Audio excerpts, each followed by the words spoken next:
साथियों आज की इस वीडियो में पूरी जीके जीएस के ऐसे टॉप लेवल के साथियों 50 क्वेश्चंस देखे गए जिसको अगर आप देख लेते हैं साथियों तो इन 50 प्रश्नों में से आप कई सारे क्वेश्चंस देखेंगे अपने रियल एग्जाम में। तो मेरा मानना है साथियों इन 50 प्रश्नों का एक मॉक टेस्ट आप लगाइएगा और देखिएगा कि आपकी तैयारी अभी कितनी हो चुकी है और कितनी आपकी तैयारी बाकी है। तो सुपरफास्ट तरीके से साथियों इस क्लास को देखेंगे। एक आगाज किया है साथियों बहुत शानदार तरीके से। पहला प्रश्न आपके स्क्रीन पर बहुत इंपॉर्टेंट है, सभी क्वेश्चंस देखिएगा और कमेंट सेक्शन में बताइएगा कि कितना स्कोर आपका रहा है।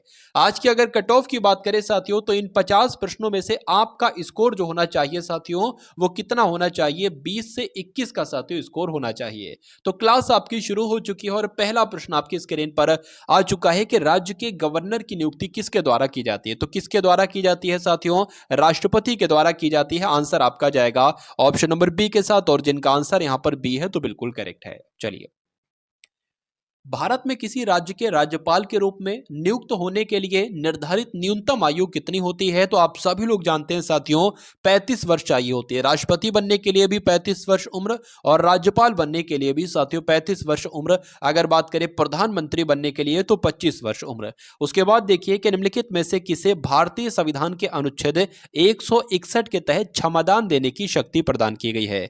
तो किसकी बात चल रही है साथियों, राष्ट्रपति की बात चल रही है। आंसर आपका जाएगा ऑप्शन नंबर सी के साथ। उसके बाद देखिए कि भारतीय संविधान के अनुसार इनमें से कौन सा राज्य के राज्यपाल की नियुक्ति का पात्रता मापदंड नहीं है। देखिए राज्यपाल की अगर बात करें तो इनकी नियुक्ति के लिए कुछ मापदंड होते हैं कि उन्हें भारत का नागरिक होना चाहिए, बिल्कुल, उनकी 35 वर्ष या उससे अधिक आयु होनी चाहिए, बिल्कुल, उन्हें राज्यसभा के सदस्य के रूप में चुनाव के लिए अर्ह होना चाहिए, तो ये जरूरी नहीं साथियों। उसके बाद लिखा है कि उन्हें किसी अन्य लाभकारी पद पर आसीन नहीं होना चाहिए, तो ये भी बिल्कुल सही है साथियों। तो कुल मिला के साथियों राज्यपाल की नियुक्ति की पात्रता का मापदंड कौन सा नहीं होगा, जो आपका ऑप्शन नंबर सी में लिखा हुआ है और यही आपका बिल्कुल सही जवाब है। भारत के प्रधानमंत्री के रूप में नियुक्ति के लिए पात्र होने की न्यूनतम आयु सीमा क्या होती है। तो अभी मैंने आपको बताया साथियों 25 वर्ष उम्र चाहिए होती है। भारत के पहले उप प्रधानमंत्री की अगर बात करें तो इनका नाम क्या था साथियों, सरदार वल्लभ भाई पटेल। अगर बात करें तो ये भारत के पहले उप प्रधानमंत्री थे। निम्नलिखित प्रधानमंत्रियों में से कौन भारत की आजादी के बाद पैदा हुए। तो ऐसे कौन साथियों प्रधानमंत्री हैं जो भारत की आजादी के बाद पैदा हुए। अगर आपका जवाब साथियों ऑप्शन नंबर डी है, नरेंद्र मोदी, तो बिल्कुल करेक्ट है।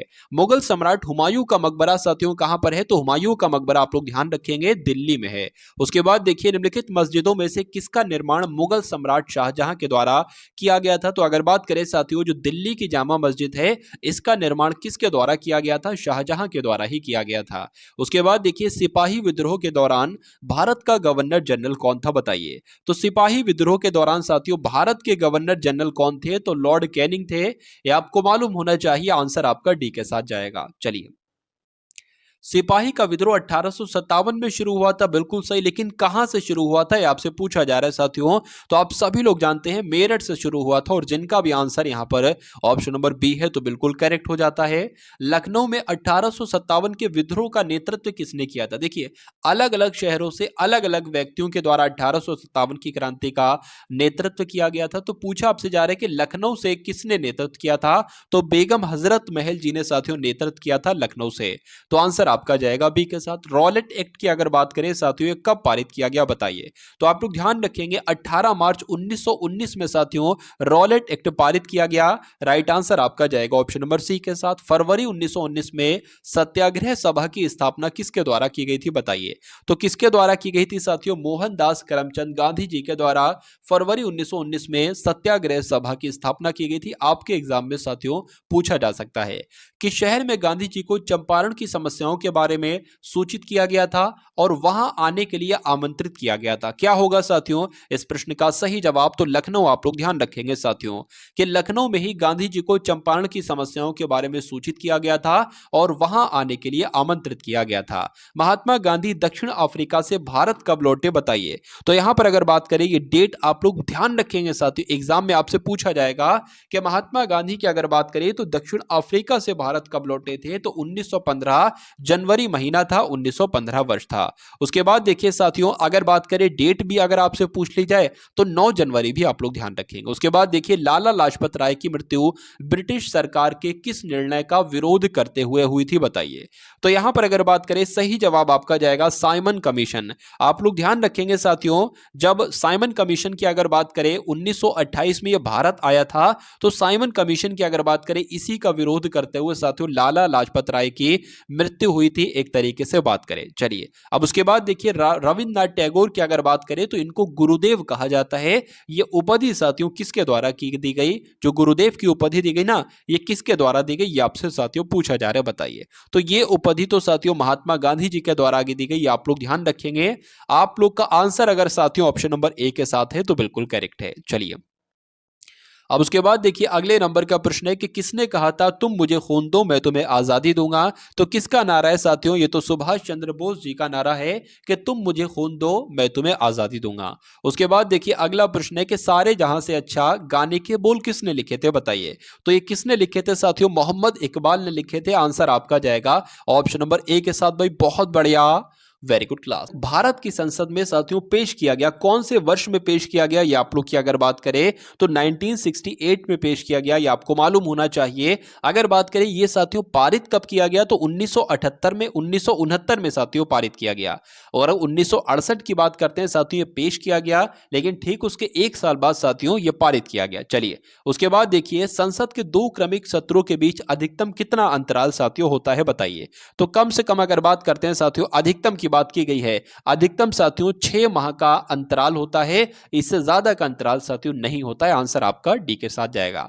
भारतीय संविधान के अनुसार यदि संसद के किसी भी सदन का कोई सदस्य सदन की अनुमति के कितने दिन की अवधि तक सभी बैठकों में अनुपस्थित रहता है, यानी कि अगर बात करते हैं संसद के किसी भी सदन, मान लीजिए लोकसभा में या मान लीजिए राज्यसभा का सदस्य है, वो अगर राज्यसभा नहीं आ रहा है कितने दिन तक, तो ऐसा भी बैठकों में नहीं आता है तो उसकी सदन की सीट को रिक्त घोषित कर दिया जाएगा। तो पूछा आपसे जा रहा है कितने दिन की अगर उसकी अनुपस्थिति हो, अगर वो अब्सेंट रहते हैं साथियों 2 महीने तक यानी कि 60 दिन तक, तो ऐसा माना जाएगा कि उनकी सीट को एक तरीके से रिक्त हो जाएगी। आंसर आपका ए के साथ जाएगा।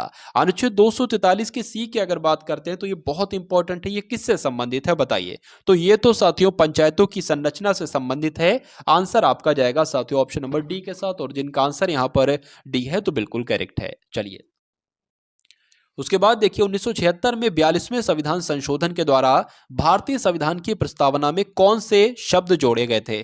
तो इनमें से साथियों वो कौन कौन से शब्द हैं? एक तो समाजवादी है और दूसरा आपका धर्मनिरपेक्ष है, ये आप लोग ध्यान रखेंगे साथियों। तो ये दो शब्द साथियों जोड़े गए थे। चलिए अखंडता भी आप लोग ध्यान रखेंगे।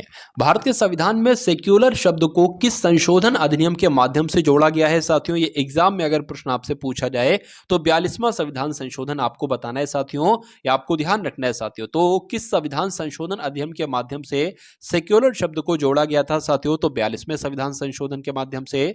सिक्किम को भारतीय संघ में किस संवैधानिक संशोधन के द्वारा शामिल किया गया, बताइए। तो किसकी बात चल रही है साथियों? 36वां संविधान संशोधन की बात चल रही है। आपका राइट आंसर हो जाता है। अगले नंबर का देखिए और राइट आंसर बताइए कि एन टी रामाराव ने तेलुगु देशम पार्टी कब स्थापित की थी? तो कब की थी साथियों? 29 मार्च 1982 में की थी। राइट आंसर आपका बी हो जाता है। भारत में व्यवसाय संघ अधिनियम किस वर्ष पारित किया गया? तो किस वर्ष साथियों पारित किया गया? 1926 में पारित किया गया। आप लोग ध्यान रखेंगे, आंसर आपका बी के साथ। आनंदपुर साहिब प्रस्ताव कब पारित किया गया, बताइए। तो ये कब पारित किया? ये साथियों 1973 में पारित किया। आनंदपुर साहिब प्रस्ताव साथियों 1973 में पारित किया गया। और आरटीआई अधिनियम साथियों कब प्रभावी हुआ, ये आपसे यहां पर पूछा जा रहा है। आरटीआई की अगर बात करें तो राइट टू इंफॉर्मेशन यानी कि सूचना का अधिकार, तो यह कब प्रभावी हुआ साथियों? अक्टूबर 2005 में प्रभावी हुआ। राइट आंसर आपका डी के साथ जाएगा। निम्नलिखित में से किस विकल्प में ग्रहीय पवनों का सही प्रकार है? तो अगर आपसे साथियों यह प्रश्न पूछा जाए तो आप लोग ध्यान रखेंगे व्यापारिक पवने, पछुआ पवने और ध्रुवीय ईस्टर्लीज। ये साथियों अगर बात करें ग्रहीय पवनों का सही प्रकार है। उसके बाद देखिए पटाखा साथियों किस देश की मुद्रा है बताइए। तो पटाखा आपको मालूम होना चाहिए साथियों मकाऊ देश की मुद्रा है। आंसर आपका जाएगा ऑप्शन नंबर ए के साथ। उसके बाद देखिए सिंगापुर का पुराना नाम साथियों क्या था। तो सिंगापुर का पुराना नाम की अगर बात करें तो टेमासेक था। क्या नाम था साथियों? टेमासेक था। उसके बाद देखिए जापान की राष्ट्रीय पोशाक साथियों कौन सी है बताइए। तो जापान की राष्ट्रीय पोशाक साथियों क्या है? किमोनो है। आंसर आपका जाएगा ऑप्शन नंबर डी के साथ। भारत का सुदूर दक्षिणी सिरा साथियों कौन सा है बताइए। तो भारत का सुदूर दक्षिणी सिरे की अगर बात करते हैं तो इंदिरा पॉइंट आप लोग ध्यान रखेंगे। आंसर आपका जो जाएगा वो ऑप्शन नंबर बी के साथ जाएगा। इंदिरा पॉइंट भारत का दक्षिणी बिंदु ग्रेट निकोबार द्वीप के पूर्वी सिरे पर है या उत्तरी सिरे पर है या दक्षिणी सिरे पर है या पश्चिमी सिरे पर है। तो दक्षिणी सिरे पर है साथियों, आप लोग ध्यान रखेंगे। आंसर आपका जाएगा ऑप्शन नंबर सी के साथ। चलिए शरावती पनबिजली परियोजना ये कहां पर है साथियों बताइए। तो आप लोग ध्यान रखेंगे साथियों ये कहां पर है, ये कर्नाटक में है। आंसर आपका साथियों जो जाएगा वो ऑप्शन नंबर बी के साथ जाएगा। उसके बाद देखिए तुंगभद्रा बहुउद्देशीय परियोजना निम्नलिखित नदियों में से किस नदी की उपनदी के तट पर स्थापित की गई है। तो किसकी बात चल रही है साथियों? कृष्णा नदी की बात चल रही है। आंसर आपका जो जाएगा वो ऑप्शन नंबर बी के साथ जाएगा। और कोयना की अगर बात करें तो कोयना बांध किस राज्य में है साथियों? तो कहां की अगर बात करें महाराष्ट्र आपका बिल्कुल सही जवाब हो जाता है। उसके बाद देखिए साथियों पगलाड़िया बांध परियोजना किस राज्य में स्थित है। तो ये किस राज्य में स्थित है साथियों? ये तो असम में स्थित है, इसलिए राइट आंसर आपका जाएगा डी के साथ। चलिए उसके बाद देखिए पुलिचिंतला जल विद्युत परियोजना किस नदी पर बनाई गई है। तो किस नदी पर साथियों बनाई गई है आपसे पूछा जा रहा है। आप लोग ध्यान रखेंगे कृष्णा नदी पर बनाई गई है। आंसर आपका डी के साथ जाएगा। उसके बाद देखिए रुकुरा मध्यम सिंचाई बांध परियोजना किस राज्य में है। तो ये साथियों ओडिशा में है। कहां पर है? ओडिशा में है। ये आप लोग ध्यान रखेंगे। आंसर अगर आपका है ऑप्शन नंबर बी के साथ तो बिल्कुल करेक्ट हो जाता भाई। बहुत बढ़िया, वेरी गुड क्लास। तो साथियों अगर बात करें आप एसएससी जीडी का एग्जाम पास करना चाहते हैं तो एसएससी जीडी के एग्जाम के लिए एक प्लेलिस्ट बनाई गई है और उसमें साथियों कुछ बहुत जरूरी और चुनिंदा क्लासेस हैं। मेरा मानना है साथियों अगर उन सभी क्लासेस के सभी प्रश्नों को आप तैयार कर लेते हैं तो पेपर साथियों कहा जा सकता है 75 से 80% साथियों उन्हीं क्लासेस से आपका आएगा। तो उस प्लेलिस्ट को जाइएगा साथियों। अगर आपके एग्जाम में अभी कुछ दिन बाकी हैं तो उस प्लेलिस्ट को पूरा एकदम साथियों घोल कर पी जाइएगा, एग्जाम आपका क्रैक हो जाएगा। चलिए अब उसके बाद देखिए अगर बात करें इस क्वेश्चन के राइट आंसर की तो आपको ध्यान रखना है निम्नलिखित में से कौन सा बांध कृष्णा नदी पर स्थित है। तो कृष्णा अगर बात करें कृष्णा नदी पर बनाया गया है साथियों। अगर बात करें कौन सा बांध तो नागार्जुन सागर बांध की जब हम बात करते हैं तो यह बांध साथियों कृष्णा नदी पर बनाया गया है। आंसर आपका बी के साथ जाएगा। चलिए भारत का कौन सा शहर हुगली नदी पर बसा है बताइए। तो भारत का कौन सा शहर साथियों? कोलकाता शहर आप लोग ध्यान रखेंगे हुगली नदी पर बसा हुआ है। अगर बात करें कटक ये कहां पर बसा है तो ये महानदी पर। और गंगटोक की अगर बात करें तो रानीपुल नदी पर। यह आपको ध्यान रखना है साथियों। उसके बाद देखिए अगला प्रश्न है आगरा किस नदी के किनारे पर स्थित है बताइए। तो आगरा की अगर बात करें तो ये तो साथियों यमुना नदी के किनारे पर स्थित है। आंसर आपका जाएगा बी के साथ। निम्न में से कौन सा शहर गोमती नदी के तट पर स्थित है बताइए। तो गोमती नदी के तट पर स्थित है साथियों कौन सा शहर? तो लखनऊ शहर। ये आप लोग ध्यान रखेंगे। आंसर आपका ए के साथ जाएगा। जबलपुर किस नदी के तट पर स्थित है बताइए। तो जबलपुर की अगर बात करें ये साथियों नर्मदा नदी के तट पर स्थित है। राइट आंसर आपका ऑप्शन नंबर डी हो जाता है। और विजयवाड़ा किस नदी के तट पर स्थित है साथियों? तो कृष्णा। आप लोग ध्यान रखेंगे साथियों विजयवाड़ा की जब बात करते हैं तो किस नदी के तट पर है साथियों? ये विजय कृष्णा नदी के तट पर है। आंसर आपका बी के साथ जाएगा। ऑपरेशन थर्स्ट साथियों किसके द्वारा शुरू किया गया था? तो किसके द्वारा शुरू किया गया था साथियों? रेलवे सुरक्षा बल के द्वारा यह शुरू किया गया था। राइट आंसर आपका जाएगा ऑप्शन नंबर बी के साथ। और जिनका आंसर यहां पर बी है तो बिल्कुल करेक्ट हो जाता भाई। बहुत बढ़िया, वेरी गुड क्लास। तो ये आपने